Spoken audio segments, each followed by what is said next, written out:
my name is Vincent Oduno. My sign language interpreter this evening is Evelyn Langat. Let's take a look at the top stories, but first, our lead. It is 1 year since the collapse of Solai Dam in Kenya that killed 47 people. But for many local people, life is yet to return to normalcy. For one, Elizabeth Yakir, who is a resident in Solai, the trauma of the disaster will never leave her mind as her house was swept away by the raging waters. And Masharia headlines our bulletin. The pomposity associated with politicians and high-flying personalities remains conspicuously absent as residents of sleepy villages of Solai mark a year after a torrent of muddy waters claimed 48 lives, swept hundreds of houses and property downstream. A year later, the area buzzes with activities of reclaiming arable land once lush with crops, but ruined by huge boulders that cascaded to low-lying settlements.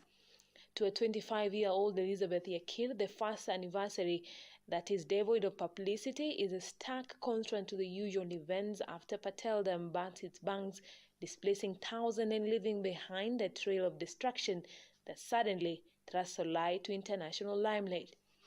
All that remains for Yakir are poignant memories of the now non-existent convoys of vehicles that snaked for days into the ill-fated surrounding villages of Nyakenywa, Endau, Milmet and Narutani, bringing in emergency Medicare and food supplies, offering high-sounding political operatives. Yote tumekaa tunangoja basi tuone kama kuna kitu kitaendelea.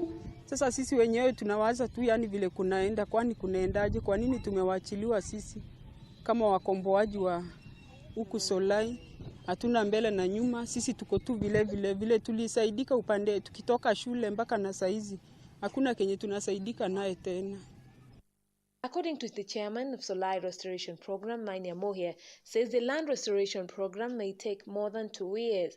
The chairman notes that humanitarian organizations had also rehabilitated a borehole at Solai Nyakenywa Primary School, whose classrooms were swept away. 9 individuals, including the owners of the killer dam, have been charged at Naivasha court in connection with the deaths of 48 people in the tragedy. They face charges of manslaughter and neglect of official duties, which they have denied. They are out on a 5 million shilling bond, each as hearing of the matter continues. Also, at least 300 survivors plan to sue for compensation through the Kenya Human Rights Commission. There is a glimmer of hope through to many like Elizabeth as normalcy returns. The shopping center through which the flood waters swept is slowly coming back to life, with a number of businesses that had closed reopening. Anne Mashira, KUTV.